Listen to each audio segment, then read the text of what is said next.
Prepare to be captivated by the thrilling showdown between Letarte and Wallace. Letarte's bold words promise to leave you in shock as he fearlessly challenges Wallace's aspiration. With an air of mystery surrounding his insider information, Letarte takes a daring dive into analyzing Wallace's performance, uncovering secrets and raising questions that will keep you on the edge of your seat. Get ready for an eye-opening experience that will leave you hungry for more exhilarating NASCAR updates. But before immersing yourself in the thrill, make sure to hit the subscribe and like buttons to stay tuned for the latest and most thrilling developments in the world of NASCAR. As this season's Motorsports Championship nears its conclusion, drivers are racing to secure their spots in the championship playoffs. Notable racers Chase Elliott from Hendrick Motorsports and Bubba Wallace from 23XI Racing are still struggling to secure their positions. Elliott found himself in an unfortunate situation that's forced him to step back from participating in a race for over 3 weeks. Meanwhile, Wallace's performance on the racetrack has been average, placing him somewhere in the middle of the pack. Given his lackluster performance so far, it's no surprise that his odds for last Sunday's race in Chicago's Loop were less than ideal. Even Steve Letarte, a renowned figure in the world of motorsports, expressed a similar sentiment during an episode of Dirty Mo Doe. Leading up to the season's opening race in Chicago, Letarte clarified his opinion of Bubba Wallace. Despite showing early promise, Wallace had fallen behind his fellow drivers, including his teammate Tyler Reddick, who had already celebrated a victory at the Circuit of the Americas. Driving the number 23 Toyota for his team, Wallace has yet to taste the thrill of a postseason or a race win. As NASCAR made its way to Chicago, Wallace became the talk of the town, largely due to his association and co-ownership with basketball legend Michael Jordan. However, it appeared that Wallace was unable to meet the lofty expectations set by his fans. During an interview on The Chopper, Letarte revealed Wallace's ranking position, and the subsequent betting odds only reinforced this disappointment. "What about Bubba?" Letarte asked his companion. "Can he crack the top 10? To the dismay of fans and supporters, a disheartening "nope" was the response that followed, accompanied by Letarte's explanation. Letarte went on to explain that Wallace's recent performances on the track did not inspire much confidence in his ability to secure a spot in the top 10. Despite the hype surrounding his team's association with Michael Jordan and the attention it brought, Wallace has struggled to match the pace set by his competitors.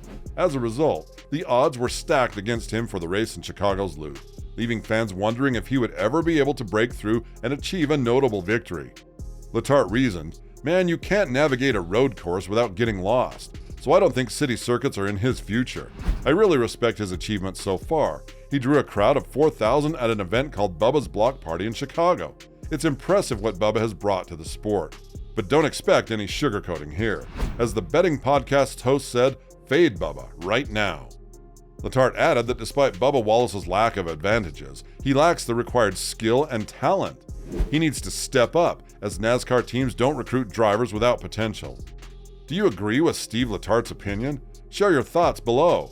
If you enjoyed this video, please subscribe to our channel and hit the bell for instant alerts on new uploads. Do you think Letarte was spot on? Is Bubba Wallace truly a poor performer? After the race, Letarte's statement seemed right on the money. The much-anticipated Chicago street race concluded, living up to its thrilling expectations. Supercar Championship driver Shane Van Gisbergen stole the spotlight with his flawless performance amid the nail-biting chaos of aggressive maneuvers within the city's narrow lanes. He skillfully navigated through the pack, swiftly moving from 10th to the champion's position in the race. The inaugural NASCAR street race at Grant Park in 2020 was an exhilarating showcase of expert driving skills. It was more than just a chaotic tangle of cars on the city streets. However, the crowd was truly captivated when an unexpected incident involving Bubba Wallace took place right at the end. In the final moments of the race, with SVG in the lead, Justin Haley and the other drivers were fiercely pursuing him. Unfortunately, Bubba Wallace made a critical mistake that led to a collision with Ricky Stenhouse Jr. This unexpected turn of events forced the race into an intense extra session. Wallace's mistimed maneuver left disappointed race enthusiasts, who had hoped to witness the Kiwi driver's first NASCAR victory, furious. They didn't hold back their anger and vehemently criticized his actions from all angles. Wallace misjudged the corner entry in his Toyota, causing a collision with the 47th position Chevrolet and pinning it against the tire barrier. Despite this setback, Wallace swiftly recovered and continued the race with his hood obstructing his view. However, fans wasted no time in holding the 29-year-old driver responsible for his recklessness.